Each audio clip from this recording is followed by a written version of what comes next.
جب اس زمین پہ اللہ کے ولی امام علی علیہ السلام کی آمد کا وقت قریب آیا تو تاریخ گواہ ہے 30 عام الفیل 11 رجب کو امام علی علیہ السلام کی والدہ بی بی فاطمہ بنت اسد خانہ کعبہ کے قریب آتی ہے اور دیوار پہ ہاتھ رکھ کے کہتی ہے اے اللہ اپنے ولی کا ظہور فرما. تو بس دیوار کعبہ کا ٹوٹنا تھا اور امام علی علیہ السلام کی والدہ کا اندر داخل ہونا تھا.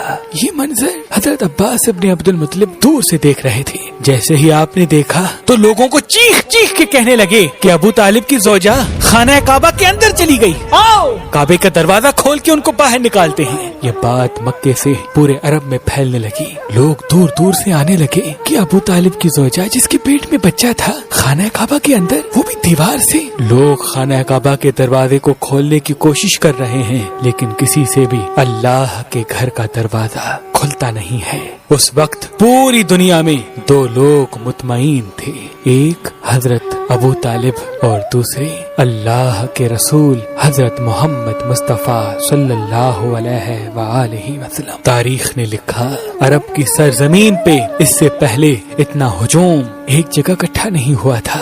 بس تاریخ 13 رجب 30 عام الفیل سب خانہ کعبہ کو دیکھ ہی رہے تھے کہ اتنی دیر میں دیوار کعبہ ہلنے لگی اور وہی شغاف پھر سے ظاہر ہوا. سب لوگ حیرت سے دیکھ رہے تھے. اتنے میں حضرت ابو طالب فرمانے لگی اے محمد جاؤ دیکھو. اللہ کے رسول اپنے مبارک قدموں سے خانہ کعبہ کے اندر جیسے ہی پہنچے تو دیکھا ایک نورانی بچے کے نور سے پورا خانہ کعبہ چمک رہا ہے. آپ نے دیکھا کہ امام علی کی والدہ پریشان ہے. رسول اللہ نے فرمایا اے میری ماں آپ غمزدہ کیوں ہیں؟ تو بی بی فاطمہ بنت اسد فرمانے لگی اے میرے بیٹے محمد، اللہ نے جیسے ہی اس بچے کا ظہور کیا تب سے لے کے نہ یہ بچہ روتا ہے نہ دودھ پیتا ہے. اللہ کے رسول نے مسکرا کے جیسے ہی بچے کو گود میں اٹھایا تو وہ بچہ مسکرا کے اپنی آنکھیں کھولنے لگا. اللہ کے رسول نے اپنی زبان امام علی علیہ السلام کے منہ میں دی اور امام علی علیہ السلام رسول اللہ کی زبان چوسنے لگی. پھر جیسے ہی رسول اللہ اپنی گود میں امام علی علیہ السلام کو لے کے باہر آتے ہیں تو سارا عرب اس بچے کے نور اور فضیلت کو دیکھ کے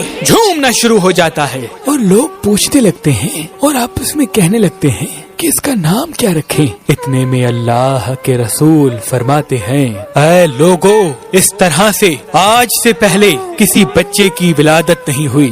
اس بچے کی ولادت علی ہے، افضل ہے، اعلیٰ ہے اور اللہ کی مرضی یہ ہے کہ اس بچے کا نام بھی علی رکھا جائے، یعنی وہ بلندی جس بلندی پہ کوئی پہنچ نہ سکے. بس فضا میں علی علی کی صدائیں بلند ہونے لگیں. اتنے میں جناب ابو طالب امام علی علیہ السلام کو لے کے اپنے گھر کی طرف جا ہی رہے تھے کہ کسی منافق نے کہا اے ابو طالب کیا وہ رسم نہیں کرو گے جو ہر بچے کے ساتھ کی جاتی ہے؟ مکے میں یہ رواج تھا کہ پیدا ہونے والے بچے پہ سانپ چھوڑتے تھے. اگر سانپ بچے کو مار دیتا تھا تو وہ یہ سمجھتے تھے کہ یہ بچہ اپنے باپ کی اولاد نہیں، لیکن اگر سانپ بچے کو کچھ نہیں کرتا تھا تو پھر وہ یہ کہتے تھے کہ یہ بچہ اپنے باپ کی اولاد ہے اور ہمارے لیے قابل عزت بنے گا. حضرت ابو طالب نے اللہ کے رسول کو دیکھا، امام علی علیہ السلام کو دیکھا اور ایک جگہ امام علی علیہ السلام کو رکھ کے کہنے لگے لاؤ اس سانپ کو جس پہ تم فخر کرتے ہو. وہ سانپ چھوڑا گیا. جیسے ہی امام علی علیہ السلام کے قریب وہ سانپ آتا ہے، امام علی علیہ السلام اپنے ننھے ہاتھوں سے اس سانپ کو پکڑ کے چیر دیتے ہیں. بس سب لوگ زور زور سے کہنے لگے کہ بچے نے سانپ کو چیر دیا. عربی زبان میں سانپ کو کہتے ہیں حیا اور کسی چیز کو چیر کے پھاڑنے کو کہتے ہیں درہ. تو لوگ دور دور سے کہنے لگے کہ حیا درہ کہ بچے نے سانپ کو چیر دیا اور یہ آواز فضا میں گونج گونج کے یوں معلوم ہونے لگی جیسے کوئی کہہ رہا ہو ہے درہ ہے درہ ہے درہ. اس آواز کو سن کے آپ کی والدہ بی بی فاطمہ بنت اسد آسمان کی طرف دیکھ کے کہنے لگی یہ میرا بچہ حیدر ہے، وہ شیر جو سانپ کو چیر کے 2 ٹکڑوں میں تقسیم تقسیم کرتا ہے۔ سلام ہو اللہ کے ولی امام علی علیہ السلام پر، سلام ہو ان کی شجاعت پر، سخاوت پر، امامت پر، سلام ہو ہر اس شخص پر جو امام علی علیہ السلام کی فضیلت سن کے خوش ہوتا ہے، فضیلت سن کے خوش ہوتا ہے۔